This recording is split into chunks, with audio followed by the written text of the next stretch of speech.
Oke, setelah teman saya menjelaskan tentang PC game, saya akan menjelaskan tentang mobile game yang kami analisa. Game yang kami analisa berjudul Nameless Cat. Game ini dirilis pada tanggal 10 April 2020 dan sudah mendapat 5 kali pembaruan.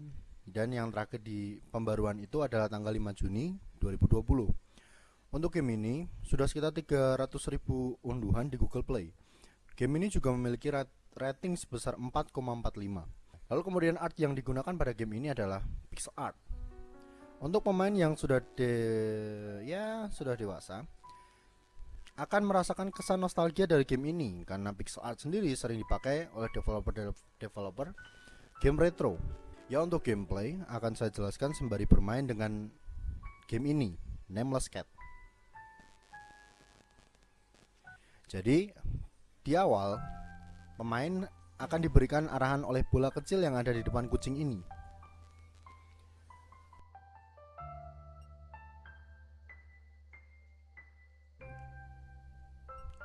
Identitas bola tersebut adalah caretaker di dunia tersebut.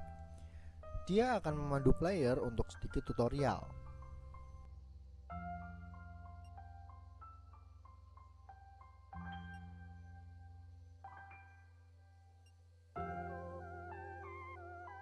Dan di stage 1 dan kedua, pemain hanya diberi 3 tombol, yaitu panah kanan, panah kiri yang ada di sebelah kiri layar, dan tombol atas untuk lompat yang berada di sisi layar sebelah kanan.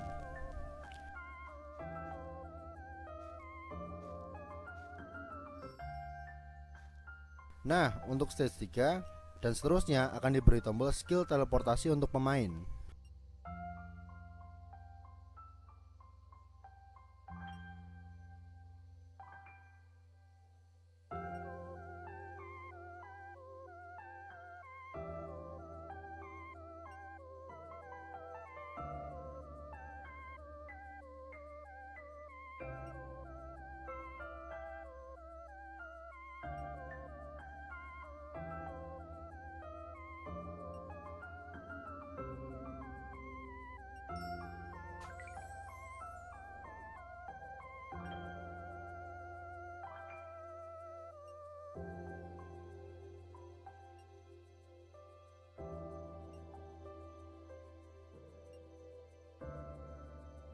Di stage ini, pemain boleh mencoba sepuasnya untuk tombol teleportasi dengan berpindah ke beberapa statue yang ada di sana.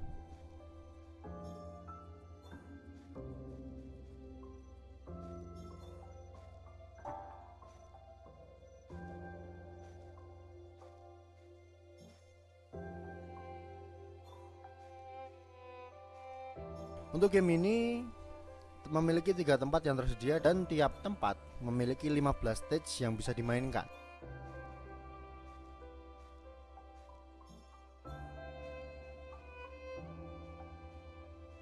Lalu untuk mekanik dalam game ini, kita bisa lihat ada beberapa hal yang harus diingat di game ini ya. Yang pertama, tidak ada sistem nyawa pada game ini. Jadi pemain dapat bereksperimen dengan cara untuk melewati rintangan-rintangan yang ada dan melewati musuh-musuh yang ada. Terus yang kedua, jika mati, pemain akan dihidupkan kembali dari awal dan semua progres yang sudah dilakukan akan kembali seperti saat Anda di awal atau saat Anda sampai ke checkpoint yang Anda sudah lewati. Yang ketiga, karakter yang Anda mainkan hanya bisa 1 kali melompat. Jadi tidak bisa 2 kali melompat. Jadi untuk tempat tinggi akan disediakan skill teleportasi untuk berpindah. Lalu yang keempat, game ini tidak menyediakan sistem attack. Jadi pemain tidak bisa menyerang monster yang ada di depan Anda, tapi Anda harus menghindari monster itu. Ya, untuk game ini menyediakan sistem poin dan sebagai uang virtual yang dapat dikumpulkan oleh pemain pada setiap stage-nya, yaitu berbentuk kaleng makanan kucing.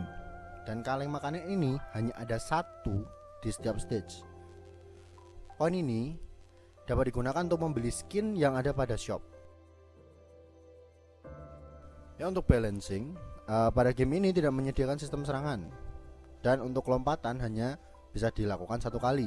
Nah, sistem yang tidak disediakan tersebut digantikan dengan skill yang ada dalam karakter kucing. Jadi skill tersebut adalah teleportasi ke dalam statue yang berbentuk salib atau plus. Ya saya lihat sih lebih ke plus ya daripada ke salib ya. Dan beberapa ornamen lain yang berada di tiap latar tempat. Ya, dalam game ini tingkat kesulitan akan meningkat setiap stage. Ada beberapa kekurangan tutorial untuk melewati rintangan. Jadi game ini diberikan kebebasan mengeksplor cara melewati rintangan tersebut dengan tidak menyediakan sistem nyawa. Jadi dalam kesimpulan yang kami lihat di sini, jika dilihat dari elemen-elemen game yang baik menurut RD Duke tahun 1980, yang pertama, format dari game ini sendiri sudah baik. Dari pengaturan stage game ini, semakin pemain mendekati akhir akan meningkat kesulitannya. Melangkah maju ke stage selanjutnya, kesulitannya otomatis akan semakin meningkat. Yang kedua, rule di sini tidak terlalu banyak dan beberapa poin yang harus diingat di sini. Yang pertama, player tidak dapat membunuh musuh, tetapi musuh dapat membunuh player dengan sekali sentuh. Yang kedua, jika player mati, player akan kembali ke awal permainan atau ke checkpoint yang telah player capai, tetapi untuk progress akan kembali. Jadi kalau Anda sudah sampai ke tengah-tengah game tapi di situ tidak ada checkpoint, jika Anda mati di tengah-tengah itu akan kembali ke awal. Dan semua progres yang telah Anda dapat, seperti Anda setelah mendapatkan kaleng makanan kucing, itu akan hilang dan Anda akan mulai dari awal kembali. Terus yang ketiga, game ini dapat diulang berkali-kali sampai player berhasil. Seru tapi ya bikin frustasi juga karena enggak clear. Terus yang ketiga, polisi atau kebijakan. Game ini meminta pengguna untuk memberikan beberapa data pengenal pribadi. Dan pada privasi anak dalam game ini tidak diperkenankan anak di bawah 13 tahun untuk memberikan informasi pribadinya. Jika tetap memasukkan, akan dihapus oleh developernya sendiri secara langsung. Lalu yang keempat, skenario. Untuk alur cerita dalam game ini sudah bagus, walaupun saya belum bermain sampai selesai. Dan pada game ada beberapa karakter yang bisa diajak bicara sembari memberi hint yang membuat player sedikit bingung, karena terkadang kata-kata yang diucapkan agak tidak ada hubungannya dengan game sebenarnya. Ya, selanjutnya yang kelima, event sendiri. Pada tempat akhir dalam game ini ada plot twist yang memberi lumayan keseruan buat para player ya. Tapi saya belum sempat sampai terakhir, tapi saya sudah melihat beberapa gameplaynya.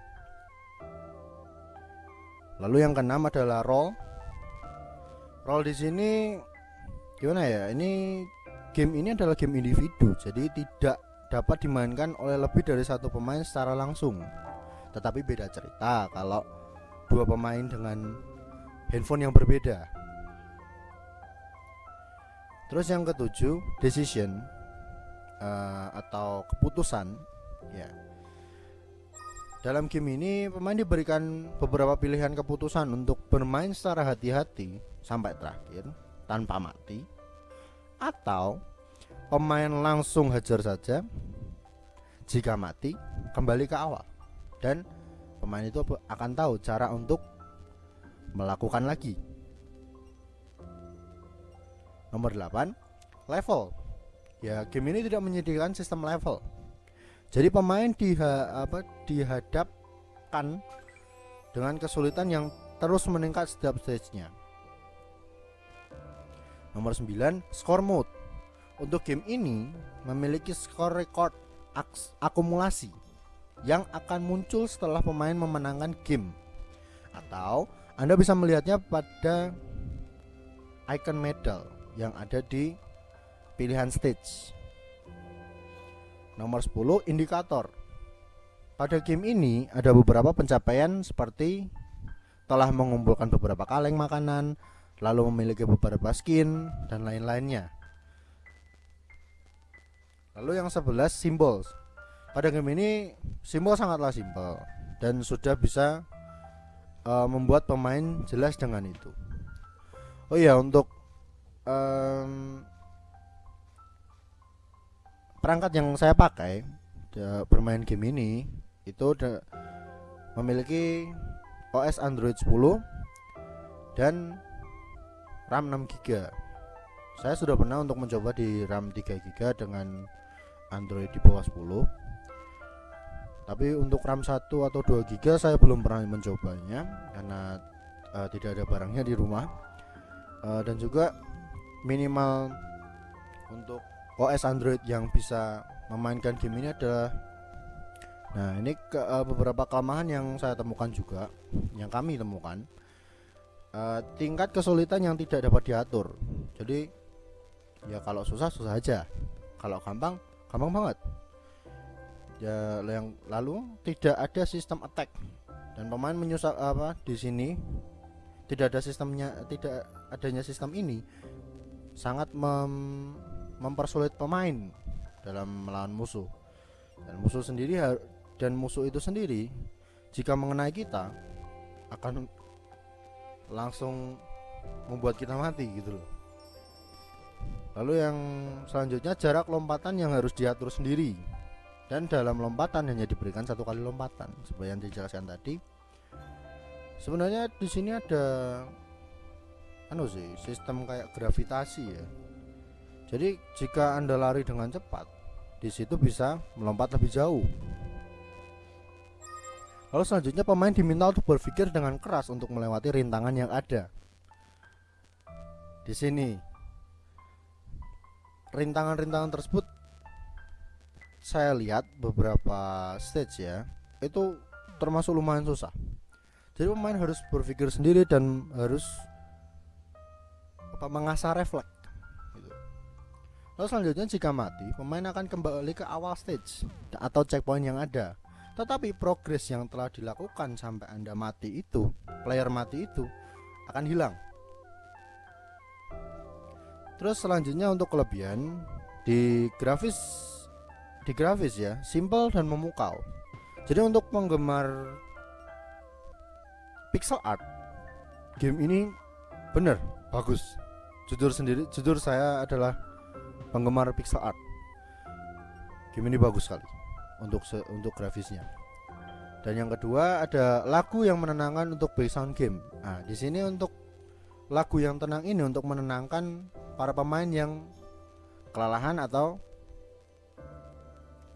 sudah mulai emosi dengan permainan ini. Lalu yang ketiga adalah pemain diberikan kebebasan untuk mengeksplor berbagai cara melewati rintangan. Tanpa adanya sistem nyawa ini, ada jeleknya, ada bagusnya.